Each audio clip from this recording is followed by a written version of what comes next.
Dieu soit béni. Alors nous allons rendre grâce à Dieu pour tout ça. Seigneur, nous te rendons grâce pour ces moments, pour ces instants. Nous te rendons grâce pour ces instants, surtout parce que ta parole est la vérité et tu nous enseignes qu'elle ne retourne jamais à toi sans avoir accompli ce pourquoi tu l'as envoyé. Ta parole déclare que tu es le même hier, aujourd'hui, éternellement. Et tu es le même dans ce lieu ce soir que tu l'as été il y a 2000 ans. C'est pour ça que nous sommes réjouis, parce que tu accomplis les mêmes choses, parce que tu envoies la même parole et parce que ta parole est la vérité. Alléluia, merci. Merci Saint-Esprit d'avoir déjà préparé d'avance ces temps. Merci Saint-Esprit d'avoir déjà dans ce lieu préparé une onction particulière afin que nos cœurs soient prêts, afin que nos corps soient prêts aussi à recevoir cette guérison, afin que nos cœurs soient prêts à entendre la parole de Dieu. Seigneur, nous te rendons grâce dans le puissant nom de Jésus-Christ. Amen. Je ne vais pas refaire les présentations que le pasteur a fait. Merci pour l'invitation, pasteur. En tous les cas, merci à vous, Église. Ce soir, j'aimerais vous parler de deux personnes dans la parole de Dieu. Et je vais dire que c'est deux condamnés à mort qui vont se parler.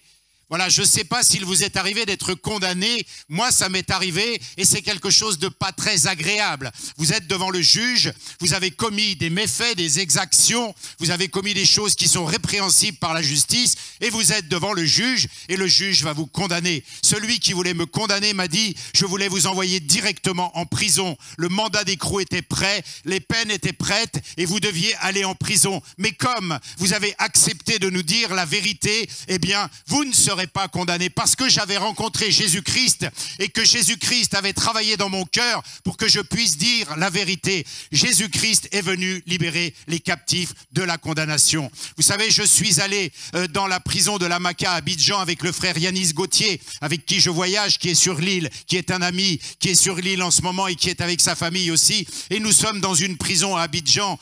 Qu'est-ce qui se passe? Nous baptisons 23 personnes. Nous leur annonçons l'évangile. Et là, la parole de Dieu qui est la vérité nous dit quoi? Eh bien, vous irez libérer les captifs dans les prisons. Nous baptisons ces personnes-là. Et le lendemain, le directeur de la prison appelle dans cette prison-là 3 détenus pour leur dire, messieurs, vous sortez immédiatement de prison.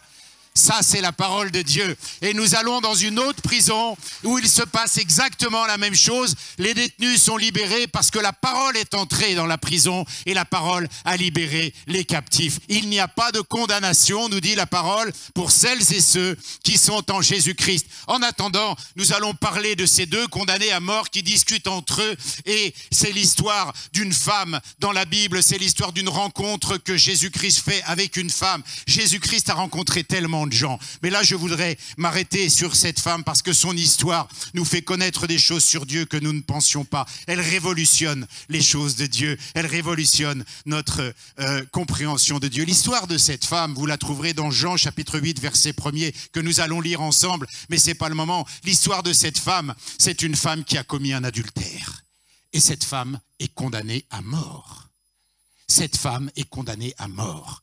Parce que l'adultère qu'elle a commis, la faute qu'elle a faite, la condamne à mort. Et cette femme doit mourir pour ce qu'elle a fait selon la loi. Et là, elle est devant un public, les choses les plus cachées qui sont au fond d'elle, les choses qu'elle ne voudrait pas dire aux gens, eh bien, sont publiquement dévoilées. Et qu'est-ce qui se passe? Des gens veulent la tuer pour ce qu'elle a fait. Imagine un instant, mon frère, ma sœur, mon ami, que là, eh bien, tu aies des choses profondément cachées que tu ne voudrais dire à personne et que tu ne voudrais surtout partager avec personne et que d'un seul coup, eh bien, tu sois obligé, mis devant des gens et que tu doives dire les choses les plus profondes, les choses les plus douloureuses, peut-être les choses que tu fais en secret, inavouables, je ne sais pas, mais tu ne voudrais pas qu'on sache cela. Eh bien, elle est devant un auditoire qui va savoir tout ce qu'elle a fait, mais en plus, elle va devoir subir la peine et le châtiment pour ce qu'elle a fait parce que les hommes religieux de ce temps-là voulaient la lapider et la tuer parce qu'elle a été prise en flagrant délit d'adultère. Et ça, c'est une histoire qui est dans l'évangile de Jean, au chapitre 8, verset 1er. Nous allons la lire, s'il vous plaît. Jésus se rendit à la montagne des Oliviers. Mais dès le matin, il alla de nouveau dans le temple et tout le peuple vint à lui. S'étant assis, il les enseignait. Alors les scribes et les pharisiens amenèrent une femme surprise en adultère et la plaçant au milieu du peuple, ils dirent à Jésus, « Maître, cette femme a été surprise en flagrant délit d'adultère. Moïse, dans la loi, nous a ordonné de lapider de telles femmes. Toi donc, que dis-tu » Il disait cela pour l'éprouver, afin de pouvoir l'accuser. Mais Jésus, s'étant baissé, écrivait avec le doigt sur la terre. Comme il continuait à l'interroger, il se releva et leur dit, « Que celui de vous qui est sans péché jette le premier la pierre contre elle. » Et s'étant de nouveau baissé, il écrivait sur la terre. Quand ils entendirent cela, accusés par leur conscience, ils se retirèrent un à un, depuis les plus âgés jusqu'au dernier, et Jésus resta seul avec la femme qui était là au milieu. Alors, s'étant relevé et ne voyant plus que la femme, Jésus lui dit, « Femme, où sont ceux qui t'accusaient? Personne ne t'a-t-il condamné ?»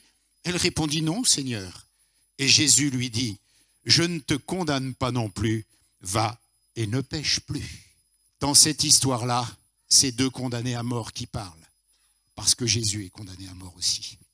Jésus va devoir mourir sur la croix. Et à ce moment-là, il peut saisir les choses qui sont dans le cœur de cette femme. Cette femme, des gens se sont occupés de sa vie, ont pris sa vie, ont mis un spot sur sa vie et lui ont demandé de publiquement déclarer les choses qu'elle avait faites. Ils se sont occupés de sa vie et comme sa vie n'était pas conforme à la religion, elle est debout devant cet auditoire et elle doit se défendre, elle doit dire à Jésus-Christ ce qu'elle a fait. La religion veut la tuer.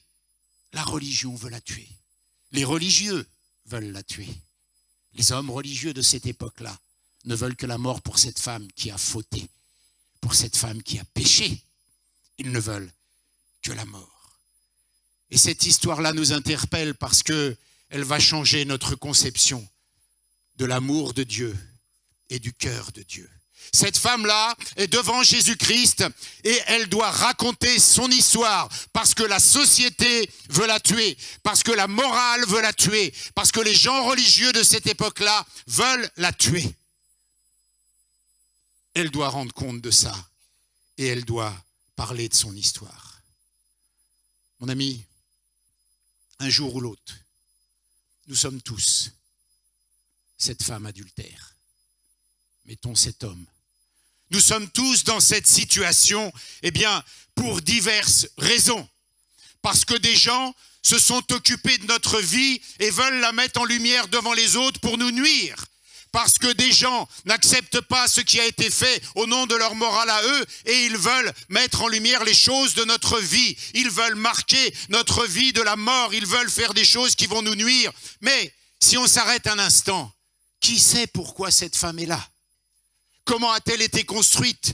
Comment en arrive-t-elle là à faire l'adultère? Bien sûr, l'adultère n'est pas louable et nous ne sommes pas là pour dire cela. Mais qui sait le problème, la vie, les douleurs de cette femme? Peut-être qu'elle a un amant parce que son mari l'a délaissée. Et comme son mari l'a délaissée, elle trouve quelqu'un qui va lui donner ce qui lui manque chez elle. Peut-être qu'elle n'a pas d'argent et elle peut trouver de l'argent en faisant commerce de son corps. Il faut comprendre sa construction. En tous les cas, Jésus va commencer à la comprendre. Jésus ne va pas lui jeter de pierre. Cette femme-là, comment elle en arrive là?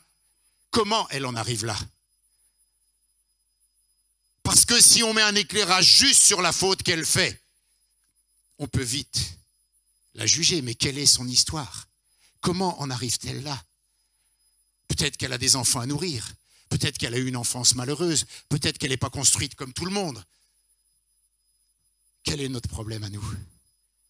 Le jour où on se trouve dans la situation de cette femme et que la construction de notre vie nous amène dans des situations que Dieu réprouve, bien sûr.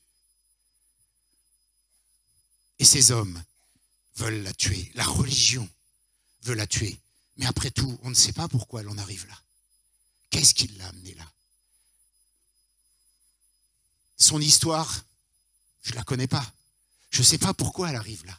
Mais elle est devant Jésus et les gens lui demandent de raconter son histoire. On a pris sa vie, on l'a mise en lumière et maintenant on lui demande de s'exprimer pour être jugé. Personne ne cherche à comprendre. Pourquoi est-elle là? Comment est-elle là? À cause de quoi est-elle là? À cause de quoi a-t-elle fait ça? Quelle est la construction depuis son enfance jusqu'à maintenant? Peut-être qu'il y a des explications, peut-être qu'il y a des raisons. Je suis né d'un couple franco-algérien. Mon père était au gouvernement en Algérie et ma mère ne travaillait pas. Et je nais en Algérie. Mon père est un homme ultra violent. Quand il a bu, il est fou. Il tire au revolver dans la maison où nous habitons. Je vois des choses qu'un enfant ne doit pas voir. Je vois ma mère le matin avec des cocards sous les yeux. Je la vois avec des tonsures de cheveux arrachées. Et je dois vivre avec ça. Et le soir, quand il a bu et qu'il rentre à la maison et qu'il cherche à nous frapper et que je veux défendre ma mère, il me donne des coups de poing et je traverse la pièce. Alors nous allons nous cacher dans les fourrés jusqu'à ce qu'il soit fatigué, qu'il ne nous course plus. Je me souviens de moments de ma vie où ma mère me dit « Pleure moins fort, ton père va nous entendre, il va nous tuer. Pleure moins fort. » Alors plus tard, je vais devenir un toxicomane qui se drogue à la cocaïne, qui se drogue à l'héroïne, un toxicomane qui vole des voitures, un toxicomane qui frappe les gens, un toxicomane qui marche avec une arme. Mais personne n'a cherché à comprendre comment j'ai été construit. On voit le gars qui ne va pas bien, on voit la femme qui ne voit pas bien, on ne voit pas l'histoire des gens, on ne voit pas leur construction, on ne voit pas qu'est-ce qui les amène là. On dit, ah lui il est pas bien, cet enfant il est terrible, il a sale caractère, cet enfant il est foutu, cet enfant il est mort, on ne pourra rien tirer de lui de bon. Cette femme, elle est adultère, il faut la tuer. Ça c'est la religion. Ça c'est les religieux. Mais elle n'est pas en train de parler à une religion, elle est en train de parler à un homme qui s'appelle Jésus-Christ et qui lui aussi va passer par la mort et il sait de quoi il parle. Mais il va vaincre la mort. Mais pour l'instant, il discute avec elle. Et quand j'ai 10 ans, ma mère me dit, même pas 10 ans, on doit quitter ce pays parce qu'il faut fuir ou périr. Ton père va nous tuer, alors nous partons en France. Et là, ma mère m'abandonne pendant 10 ans dans un pensionnat. J'ai 9 ans, je sortirai de là à 18 ans. C'est une prison. C'est une prison. Je ne rentre pas chez moi tous les week-ends. Je suis totalement déconstruit. Totalement déconstruit. Comment voulez-vous qu'un enfant grandisse dans un contexte comme ça? Bien sûr, je vais braquer. Bien sûr, j'aurai une arme. Bien sûr, je vais me shooter à l'héroïne, à la cocaïne. Bien sûr, je vais voler. Bien sûr, je vais me retrouver arrêté. Bien sûr, je vais passer au tribunal. Et on voit que cet homme qui fait des méfaits, mais on ne connaît pas la construction de la personne. Mais un jour, moi aussi, je suis arrivé devant le Seigneur Jésus-Christ et j'ai dû raconter mon histoire à Dieu. Pas l'histoire que les autres voulaient entendre pour me tuer, mais j'ai dû lui raconter mon histoire, ma construction, ce qui m'avait amené là, pourquoi j'en arrive là. Et vous savez, quand j'ai 20 ans, je fais des mauvaises rencontres. Mon histoire, elle est écrite dans un livre que j'ai coécrit avec le pasteur Yanis Gauthier. Ce soir, je ne vous raconterai pas tout, parce que c'est un véritable film d'action. Mais je suis venu avec ce livre et il sera en vente 20 € à la sortie. Toute l'histoire est là. Mais ce que je veux vous dire, c'est qu'un jour, je fais une mauvaise rencontre. Quelqu'un qui me propose directement de prendre de la cocaïne, de prendre de l'héroïne par intraveineuse. C'est pas de, comme disent les jeunes, de fumer un pétard et puis stop. Là, c'est une seringue, une aiguille, de la drogue dure dans les veines, dans le bras. Directement. Qu'est-ce qui m'a amené là? J'ai été déconstruit dans toute mon enfance. J'ai pas poussé droit. Alors forcément, je continue pas droit. J'ai pas grandi droit. J'ai pas un père qui m'aime. J'ai pas une mère qui fait attention à moi. Je pousse pas droit. Et forcément, quand on est seul, qu'on n'a pas de conseiller, qu'on ne sait pas quoi faire, qu'on ne sait pas où on va, eh bien, on pousse de travers. Et je rencontre cet homme qui me permet, c'est le mot que je trouve ce soir, de goûter à la drogue. Il me fera lui-même l'injection de cocaïne dans le bras et d'héroïne. Mais ce jour-là, c'est fini pour moi. Ce jour-là, j'ai mis un pied dans les griffes du diable. J'ai mis un pied dans la main du diable. Parce que je suis pris, je suis addict à cela. Au début, ça ne va pas si vite que cela, mais il arrive un jour où ton corps te fait si mal, où tu as tellement de douleur, parce que si tu n'as pas cette dose journalière que tu dois trouver au prix de 300-400 € par jour, ton corps hurle de douleur. Le manque est là. Alors tu commences à trouver des combines pour trouver de l'argent. Parce que je te garantis que ce n'est pas en travaillant honnêtement que tu vas gagner 400 € par jour. C'est pas en travaillant honnêtement. Et il va falloir faire tout un tas de choses. Et je dois un jour raconter mon histoire à Jésus-Christ. Un jour, je vais aussi, moi, me trouver dans une réunion comme celle-ci, où je vais devoir raconter toute l'histoire à Jésus-Christ. Pas à ceux qui disent cet enfant est fichu, pas à ceux qui disent c'est un voyou, pas au juge qui veut m'enfermer ou aux policiers qui m'arrêtent, pas à ces gens-là parce qu'ils ne voient que l'action que je commets, eux ne voient que ça. Vous savez, il y a des moments de ma vie, pour savoir un peu par quoi on peut passer quand on pousse pas droit, eh bien, à Paris, il y a un endroit où c'est le supermarché de la drogue. Ce sont des squats, pardonnez-moi l'expression, des squats pourris. Il n'y a pas de lumière, il y a de l'eau qui coule, il y a des jeunes qui se prostituent, il y a des filles qui vendent leur corps, il y a la drogue dans les caniveaux, il y a des gens qui viennent de commettre des cambriolages, ils amènent ça en échange de la drogue qu'on leur donne, ils font le troc de leur cambriolage, etc. Et moi je suis là-dedans, je suis assis par terre et je suis là en train de partager les seringues avec des bons gars, des mauvais gars, des prostituées, des gens. On partage les aiguilles. C'est les années SIDA. Si on regarde ce gars, on dit mais il est foutu. Il est foutu. Il s'en sortira pas. Faut lui jeter des cailloux pour le lapider. C'est un fléau. Alors, pour me guérir de cela, pour me sortir de cela, on va m'enfermer dans un hôpital psychiatrique, réputé, avec camisole de force. Et là, tu es dans une cellule attachée.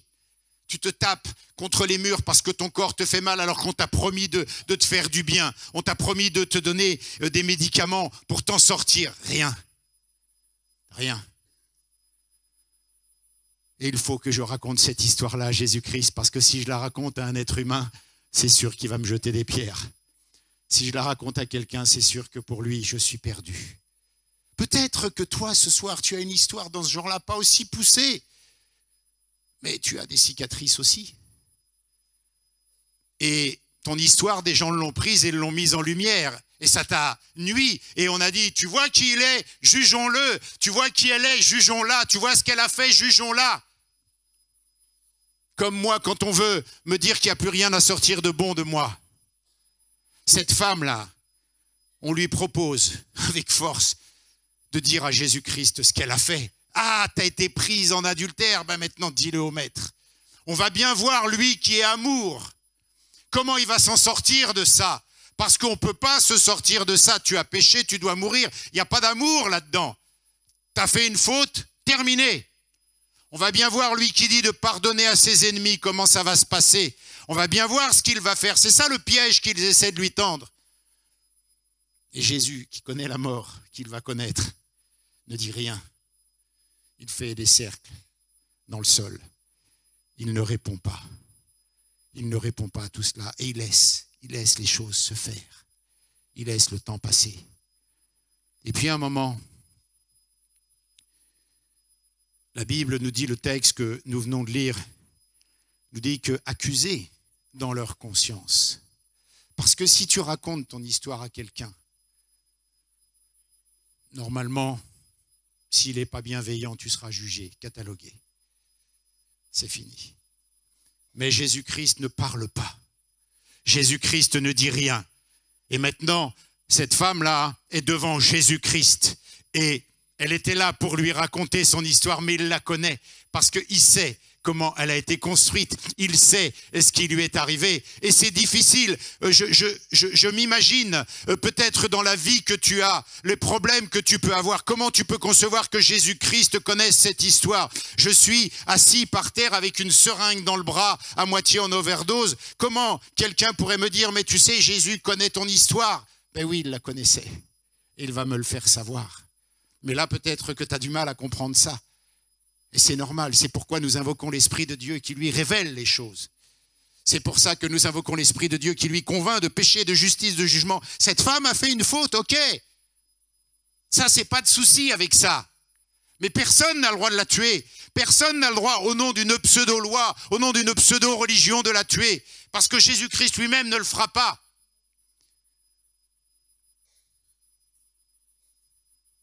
Et l'histoire continue. Un soir de ma vie, je dois raconter mon histoire à Jésus-Christ.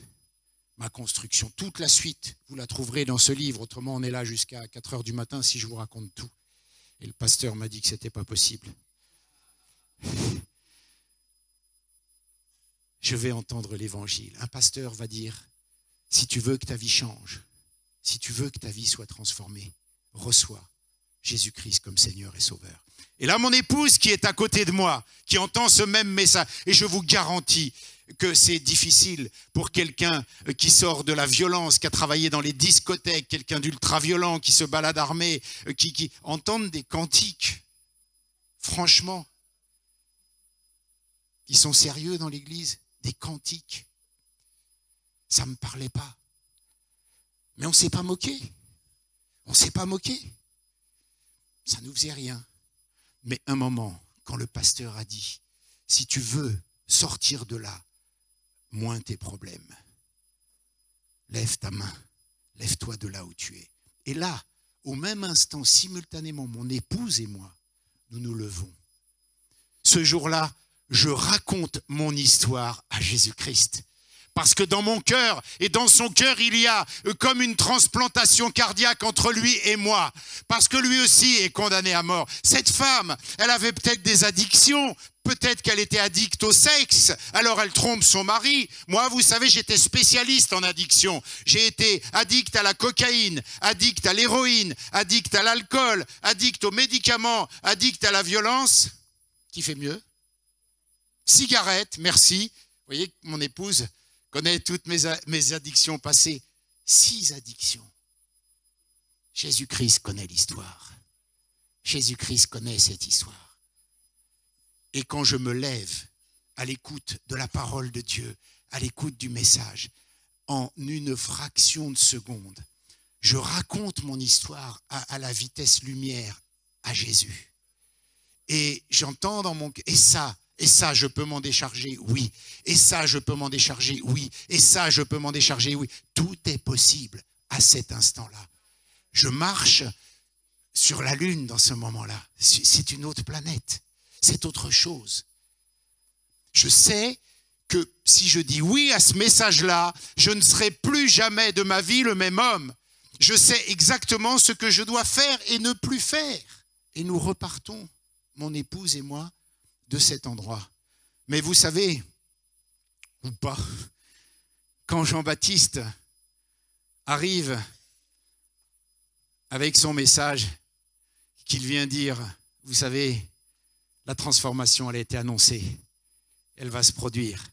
Mais maintenant, s'il vous plaît, produisez du fruit digne de votre repentance.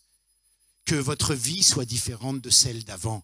Quand on rencontre Dieu, on ne peut plus jamais être le même. Vous savez, pasteur, j'ai donné à Guy Galifo, que vous connaissez, je lui ai remis un revolver. J'ai dit, je ne veux plus. Et Guy est pas très grand, il n'est pas comme mon fils. Et le revolver était plus gros que lui. Fallait se débarrasser de ça, fallait changer de vie. Mais je n'avais pas la force de changer de vie. C'est la puissance de Dieu qui est venue en moi et qui m'a transformé parce que j'ai accepté ce message. Je pourrais vous décrire pendant des heures tous les méfaits que j'ai accomplis. Ça ne servirait à rien, ce serait négatif. Si vous voulez les connaître, d'où Dieu m'a tiré, des addictions, de la violence, de la toxicomanie, de tout, eh bien, je vous ai raconté cela. Mais ce que je veux vous dire ce soir, dans le fond de mon cœur, c'est que Dieu peut de façon surnaturelle extraire de vous tout ce qui n'est pas possible à vous de faire, parce que c'est Dieu qui le fait quand on accepte le message. Et c'est pour ça que Jésus-Christ s'arrête avec cette femme et lui dit, qui te condamne? Ils sont partis, les accusateurs qui voulaient te tuer, ils sont partis, ils sont plus là. Tiens, c'est bizarre. Ceux qui voulaient te tuer ne sont plus là. Ceux qui voulaient te lancer des pierres ne sont plus là. C'est bizarre. C'est bizarre. Les gens sont très forts pour accuser. Le monde est très fort pour nous accuser. Et quand tu pousses pas droit dans la vie, c'est tellement facile de t'accuser. C'est tellement facile. On voit quelqu'un, on dit « Ah, celui-là, j'en veux pas ». Est-ce qu'on connaît sa vie? Est-ce qu'on connaît sa construction? Est-ce qu'on connaît pourquoi il en arrive là? Qu'est-ce qu'on sait de lui? On a juste une fraction de seconde, une attitude qu'on voit de lui et point. Et on dit « Celui-là, il est mort. Celle-là, elle est morte. Je veux pas lui ressembler. Il sert à rien, il est perdu. On fera rien avec lui. » Et Jésus parle pas. Jésus lui dit, où sont celles et ceux qui t'accusent. Ils partent. Et il y a quelque chose d'extraordinaire dans ce texte. C'est que un par un, ils vont poser les pierres et s'en aller.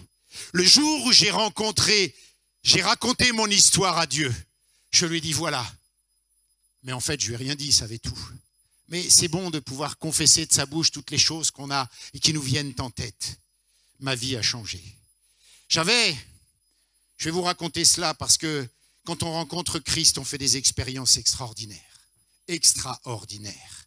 Des choses surnaturelles. Vous voyez mon fils qui est là?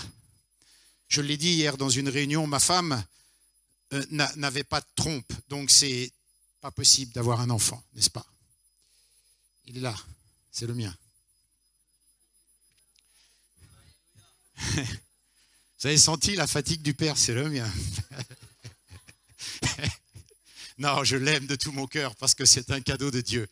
Mais comment Dieu se manifeste? Parce que quand on le rencontre, il faut croire en lui, il faut lui demander des preuves, il faut lui demander « Est-ce bien toi qui me parles ?» Et je vais vous raconter quelque chose que mon épouse a fait, elle n'a pas de foi du tout. Elle dit, elle reçoit dans la parole de Dieu que Dieu va lui donner un fils l'année prochaine à la même époque.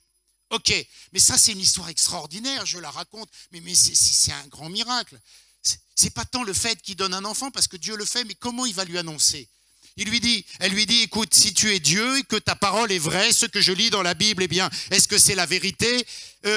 On habite dans des bars d'HLM, dans la banlieue parisienne, vous imaginez des bars d'HLM, il y a des maisons empilées les unes sur les autres là.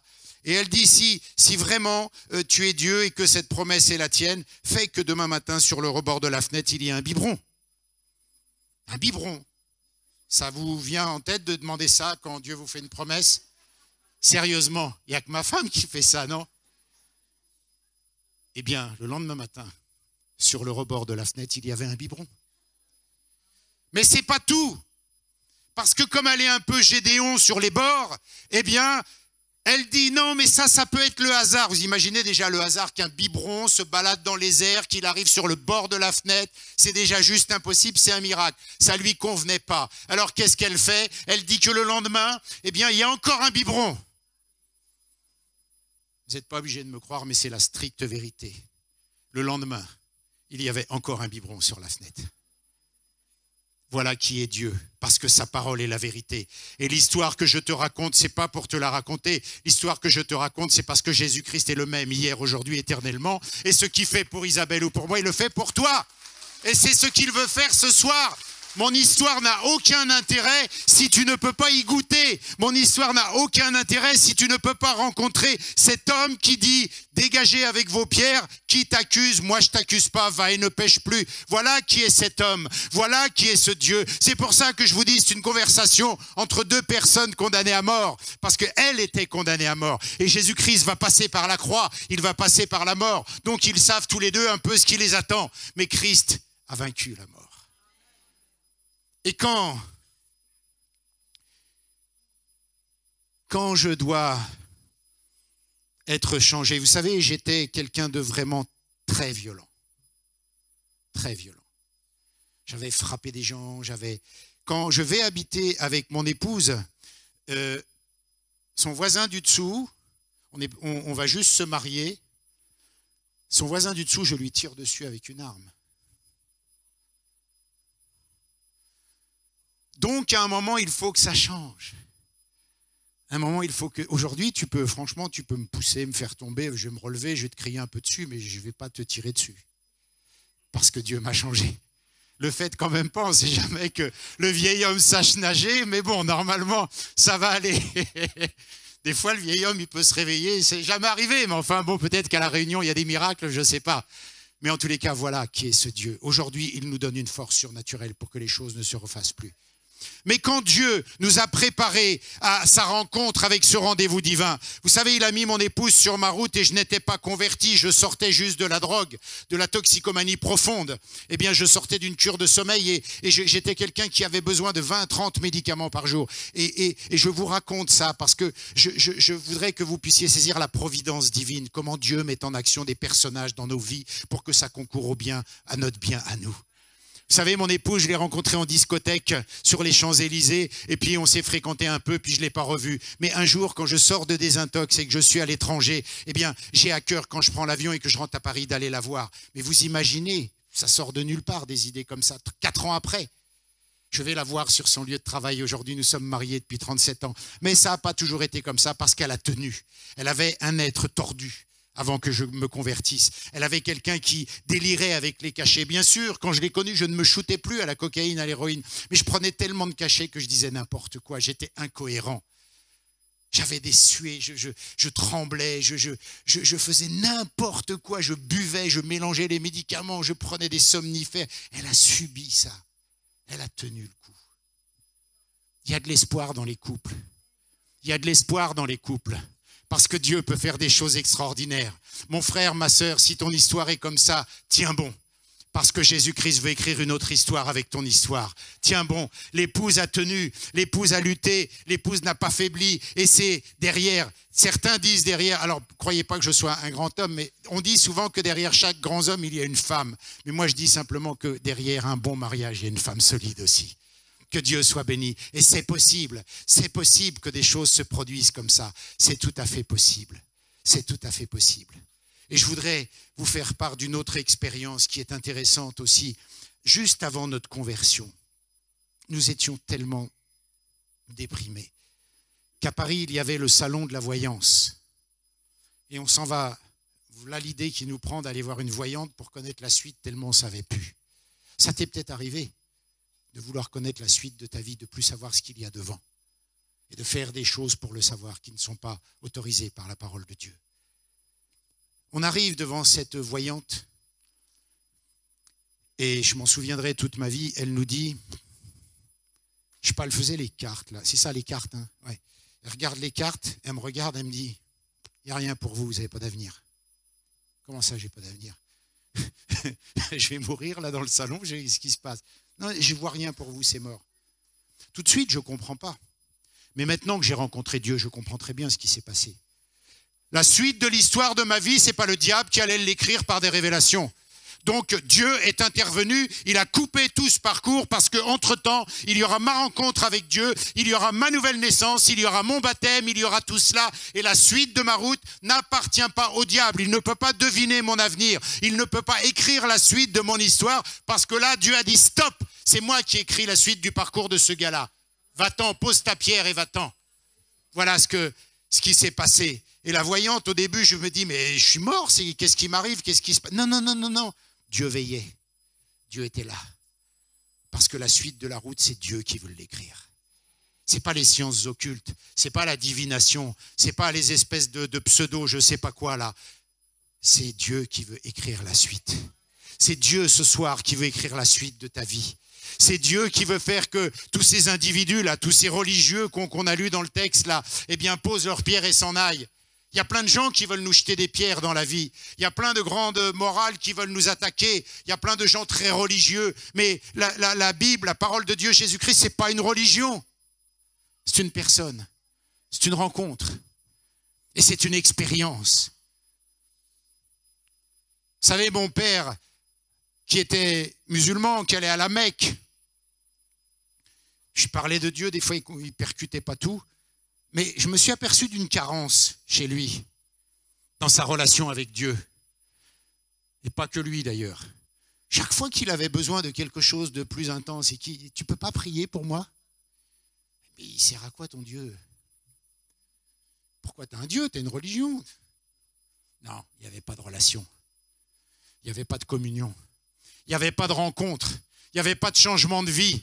Il n'y avait pas la puissance de l'évangile. Il n'y avait pas la nouvelle naissance. Il n'y avait pas l'homme nouveau. Il n'y avait pas le ciel qui rentre dans mon cœur et qui produit une autre nature que celle qui est la mienne. Et vous savez, mon frère, ma sœur ou mon ami, je ne sais pas, n'essaie pas de changer par tes propres forces, c'est impossible.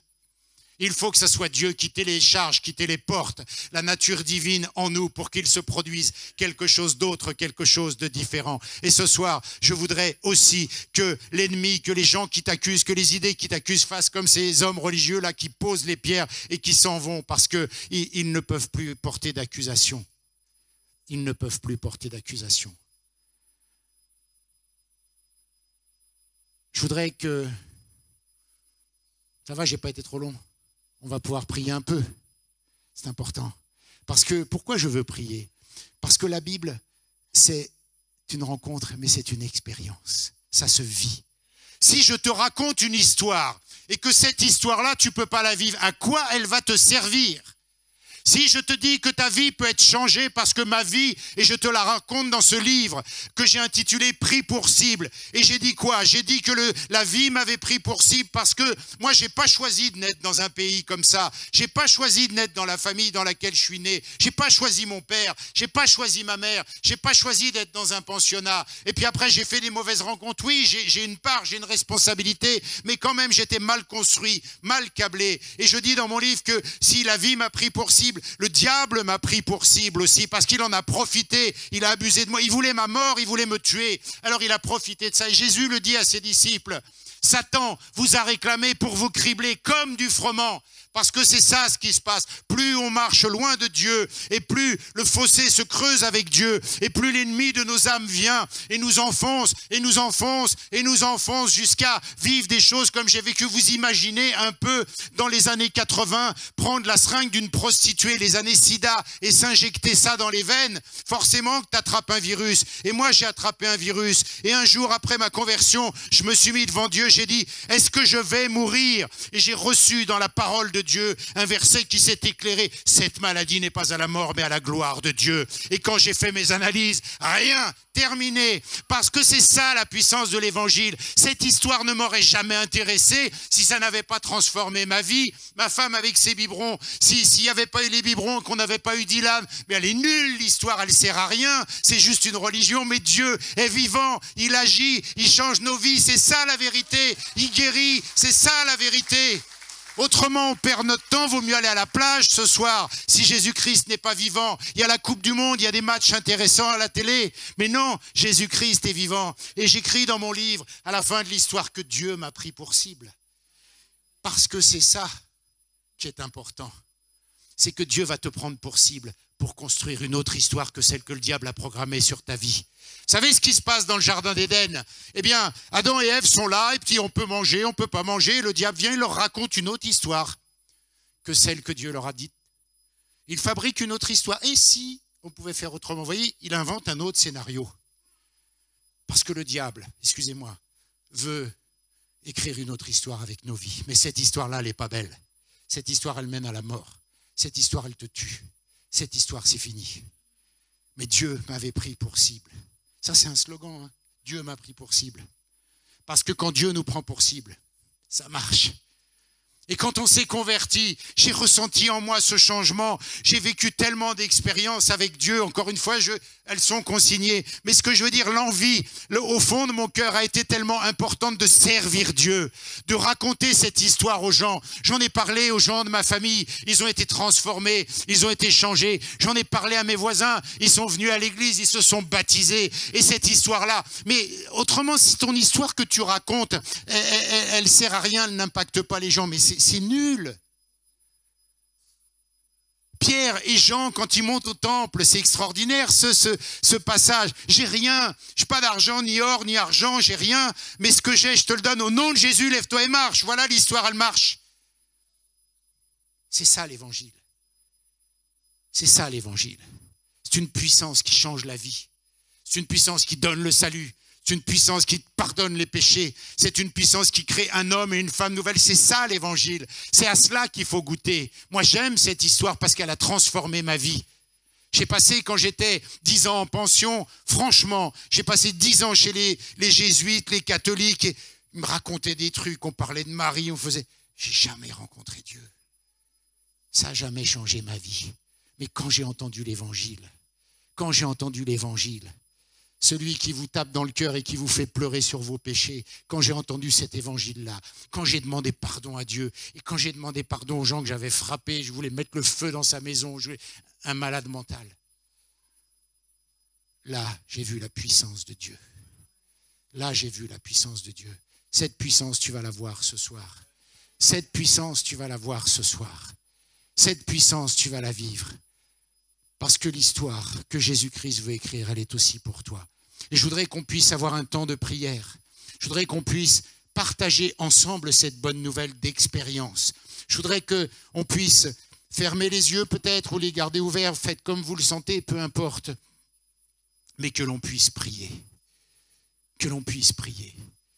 Je vais faire un appel en demandant à celles et ceux qui veulent aussi que tous ces gens, toutes ces pensées, toutes ces pierres qu'on veut vous jeter, toutes ces fausses solutions qu'on veut vous proposer.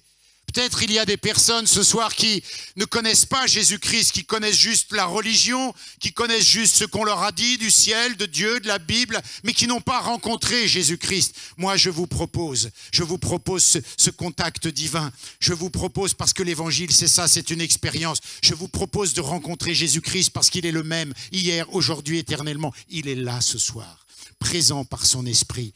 Tout ce que j'ai vécu, vous pouvez le vivre. Tout ce que vous avez vécu, vous, frères et sœurs en Christ, celles et ceux qui ne connaissent pas Dieu peuvent le vivre ce soir.